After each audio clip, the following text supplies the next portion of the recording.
What's up guys, Kyle here at Steve Morris Engines, and I've got my Torque Storm hat on today because we're dynoing this twin Torque Storm 427 LS. Now what this engine is basically your stage 1 LS blower combo with some fancier parts on it. So what it is a LSR block, mass LS3 295 cylinder heads.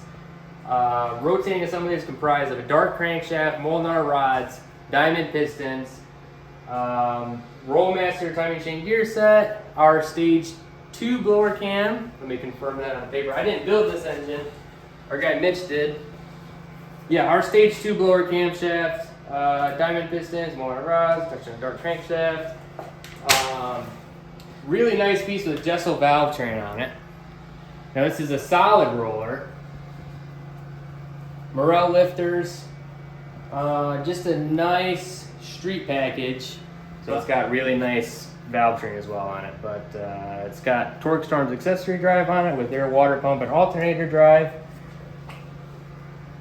And this is utilizing a 417 Motorsports intercooler that goes in the Holley high ram style intakes.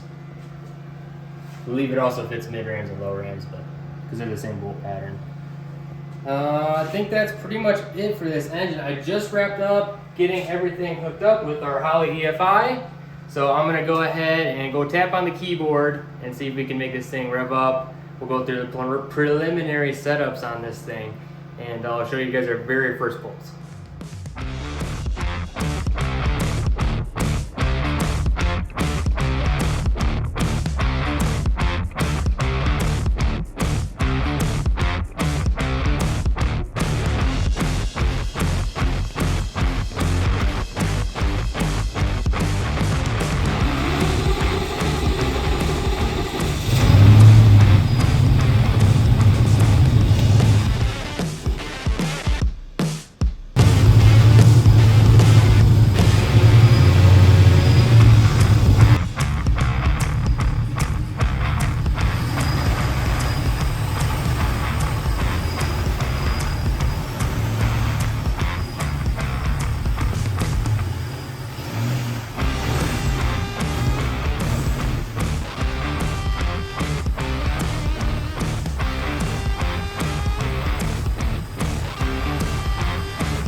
Not bad. So you won't really see any of this. This is just it rolling into the pole. That's not the actual pole right down there what you're seeing. But I think I'm gonna go look at the data log and we'll rip it out a little bit further. This is gonna be on 93 pump gas, and then we're also gonna do a C16 tune. So my goal here for the pump gas tune is I want to make 1,000 horsepower. I think is plenty reasonable, and then we'll save. I think we'll save the big tune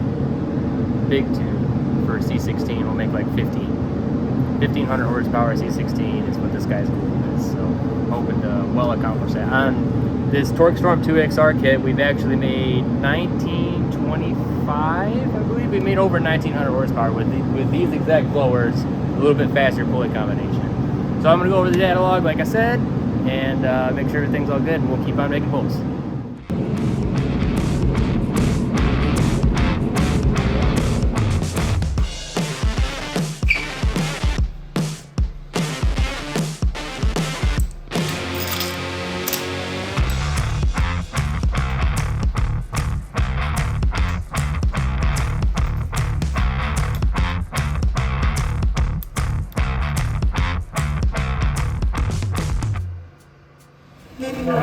Okay, so you guys saw that I pulled the plug. I showed you guys what the plug looks like. It looks really close. That's probably where I'm gonna end up leaving it on timing. I think by the time I rev it out to where this thing is gonna be in its operating range, it'll be at 1,000. One of the reasons I can get this thing so close on the first try is because we've done so many of these engines on this similar setup that we have a huge catalog of bass tunes that will, with minor changes, will pretty much work. So one thing that I did notice though, if you guys want to look at the data log, is our TPS line, which is that green line, is extremely jagged. So what that is doing is it is triggering our TPS rate change, which is giving it fuel. So that yellow line is our TPS rate change. That is acting like an accelerator pump on a carburetor. So if you take that little pump and you just jack it back and forth and give it a bunch of fuel, that's exactly what it's doing right now. So it is just getting all screwed up in there because of that TPS rate change and that super jagged TPS line. So to make sure this wasn't a fluke, what I did was I did a data log of just me opening and closing the throttle here. And you can see that that jagged line is pretty constant. So I'll zoom in a little bit here so you can see it better. So what that is going to do is it's going to trick our acceleration enrichment tables into giving it a bunch of fuel when it doesn't need a bunch of fuel. It just needs a little bit of fuel. So I think what the best order of things to do is I'm going to order a TPS sensor that fits that throttle body because we don't have one on the shelf, and replace that TPS sensor and make sure that that is what the issue is. I think that's what the issue is, but no way to know until I get a new one on it. All right, so while I'm waiting on that sensor, some things that we always like to check when we put engines on the dyno is we like to make sure that this engine has got oil flowing through the top end. So what we will oftentimes do is we'll just take the valve covers off, and most of the time you can just look in there and you can see, okay, I didn't dump the oil in on this side and it's full of oil. Obviously it's filling through the push rods. On this particular engine, it looks like it's kind of low, but it's also got oil drains back here that'll drain the oil out that are also down that oil level. So like 99% sure that it is flowing oil through the push rods. But just to check that 1%, sometimes what we want to do if we're going to be really meticulous about it is you can just roll it over and you can watch the oil come out. So go ahead and show them that, Tim. Headphone users beware. Oh yeah. I got a little bit of oil on me. It came out a little bit faster than I thought it was going to. But yeah, so obviously this thing is getting good oil to it. We're running this thing on Maxima 2050 weight. So that's our typical lower horsepower. When I say lower, I mean like 1,000 to 1,500. Lower horsepower oil that we'll use is like a 2050 if it's not a hydraulic roller. Solid roller stuff we'll use 2050 in. But I'm gonna wait for the sensor to come in and we'll make another pull. Okay, so we got our TPS sensor in from O'Reilly's this morning. This one, they actually had the nicer one in stock, so I went ahead and got that to replace the cheap one that was on this, which is right here in my hand. So basically what had happened was I go to take this thing off this morning and it exploded in a million pieces. So it shows you the quality of this particular sensor. I mean, it's just a flimsy, broken piece of junk. So the one that we put back on it is much more sturdy, better quality, and we're gonna make a pull, make sure that that got rid of our TPS spiking issue, and I'll show you guys what it made.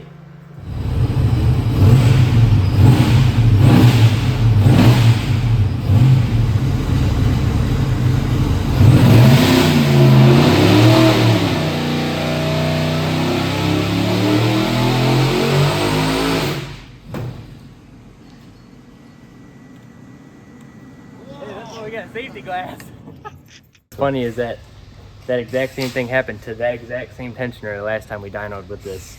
So I don't know if maybe there's just a run of bad accessory belt tensioners. That wasn't even the blower belt, that was the accessory belt. Accessory belt. Let's go in there and look at it. Did it hit the? It didn't hit the window, did it? No, it hit the window. Something hit the window? The pulley came off and hit the window. Oh, there it is right there. Yeah, that's why we have this 3-inch thick Lexan safety glass right here. 3-inch / 1/4 inch, whatever. Oh, that's pretty cool.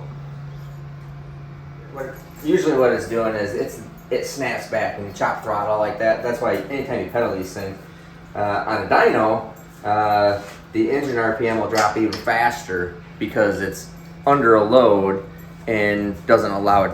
It's a different type of load, so it's under a load and not allowing it to maintain a certain RPM. So when you chop throttle in a car, the engine and the car is still turning the engine roughly the same speed, so it can't go down to super fast. Here you chop throttle and the thing drops RPM so fast it snaps the tensioner back and puts a super big load on it and it's not a cheap tensioner, but break a smaller tensioner. Won't do it in the car, does it on the dyno. Just the way it unloads and loads. Yeah, that's not the thickest, most sturdy material either anyways, so. But I think we got the numbers out there. I'll show you those, I guess. All right, so the numbers, 1120 at 5,900. I did not rev this pull out very much just because there's not really any point. I was still kind of messing with the tune. It's obviously making more horsepower than what I thought it was going to. I mean, like 1,000 was kind of what I was shooting for the full pull. But I think we're gonna bump our estimate up. We'll say, let's try to make 1,200. So just over 1,000 foot-pounds of torque. That torque line just carries way out there too. I like that a lot. Let's make sure that everything else is in order. Boost, 14 pounds of boost. We'll run it out probably 16 pounds of boost. Fuel pressure is looking good. Oil pressure is looking good. Everything is looking all in order for this thing. So I think we're gonna make one more pull on it, a full pull, and then we'll see where to go from there. So I'm going over the data, however you want to say it, and I have changed up our tune a little bit based on what the data log looked like, based on what I wanted for fuel numbers, etc. I looked at the spark plug. Spark plug is still plenty safe, so I put just a little bit more timing in it, took a little bit of fuel out. So I think it's about warm now, so let's make a pull.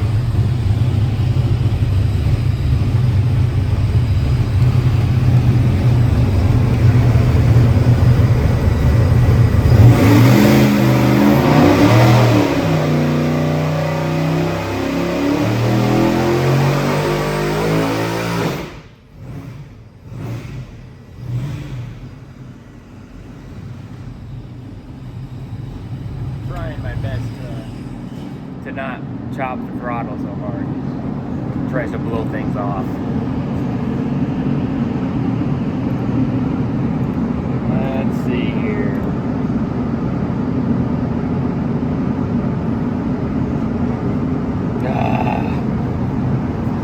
So it's got something going on. All right, so you saw it made that ugly graph out there. And I spent the last couple hours, which due to the magic of editing, you guys do not get to see. I found that small little pinhole where the spark was blowing right through the boot. So that was causing some issues with it misfiring, as well as I also found down there on the coil packs, their number 7 spark plug wire was like just unhooked. It was on, but it wasn't snapped on. So silly little mistakes cost you hours. It's the unfortunate reality of things. But I think I got the problem situated, so we're gonna go make a pull and I'll show you guys what it makes.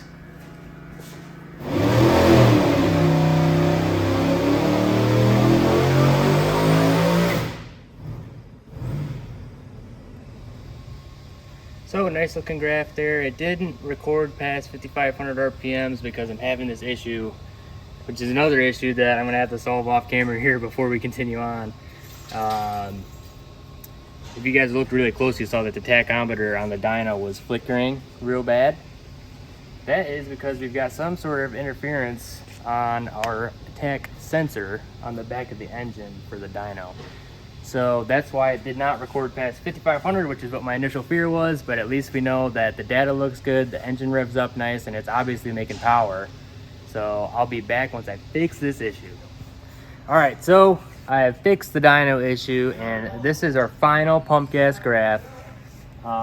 This is something that is gonna make a lot of horsepower that is not gonna be usable on the street, as is usual for a lot of things that we do. But I mean, it made 1,070 foot-pounds of torque at 6,100 RPM. Carries that torque curve out really nicely, real far out there. 1,306 peak horsepower at 6,700 RPM.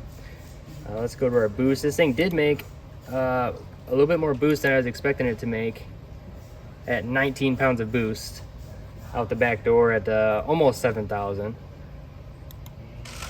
Oil pressure looks good, fuel pressure looks good, but let me show you real quick. I'll take the camera from Tim. Let me show you real quick exactly what I did on the dyno so that we could fix our dyno tach issue. There's a little speed sensor in there, a magnetic speed sensor in there, that the gap was a little bit too big on, so it caused it to freak out on me. So I messed with it, made a couple pulls, one pull with it, the gap further out, one with the gap further in, and that seemed to fix the issue when I moved it further in. So I'm gonna go ahead and finalize that tune as the pump gas tune, and I'm gonna move on now to our ethanol tune. So we're actually, I said earlier in the video we're gonna be dynoing it on C16. That's actually not true. We are gonna be dynoing it on ethanol. So we're gonna go ahead and bust out the 1 ethanol R. I'm gonna switch this thing over, and I'll get back with you guys as soon as I get it running on ethanol so that you guys can see all of the horsepower glory that is going on with these twin torque storms. All right, we're here, day 3 on this engine on the dyno. We're showing you some stuff that you guys don't normally get to see. Normally we wrap it up in like a 7 to 10 minute video and it's done. But we're gonna make this one maybe just a little bit longer. Tim said it's gonna end up being like around 20 minutes or so. But I moved the gap, as I think I explained in the last segment here, and I moved it a little bit too close, and this happened. I don't know if you can see it, Tim, in the camera. All right. So what I ended up doing was just completely redoing the whole bracket and everything and putting a new sensor on it, obviously. So I did this little piece up here this morning for it. So it's a little bit better now, instead of being on this flex plate that's a little bit warped out and wobbly, moving in and out, which is what caused it to make contact. It's nice and stable on this machined pieces of aluminum for our flex plate, our coupler in there. So it's a lot better now. I've been making a couple pulls on it, so I'm excited to show you guys what it made on our ethanol tune.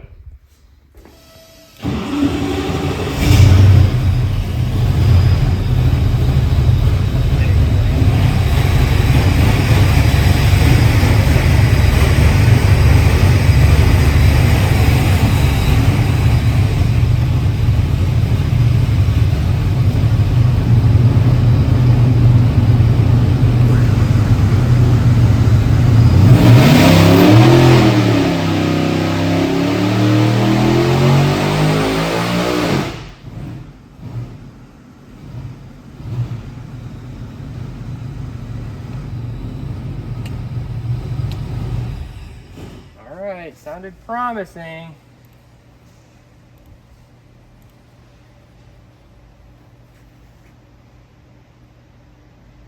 $15.74, so it actually picked up a little bit from yesterday. I'm pretty happy with that. Yeah, like I said, $15.74 at 7,100, $11.76 at 6,700. Monster torque curve on that thing. I guess there's a reason why they call them torque storm superchargers. But I'm pretty happy with it. Are you guys happy with it? Yeah. I mean, for sure. Yeah, brother. This thing's going in. These guys is S10. Actually, their dad's S10. Yeah. This is James Gray's son. I think that's it for today. I think we're gonna yank this thing off so Mitch can get Lambo on, and I'll touch in next time. You guys make sure you like, subscribe, comment. We'll be watching the comments. If you guys have questions, me and my dad will be in there answering them. I'm Kyle Morris. This is Steve Morris Engines YouTube channel. Thanks for watching.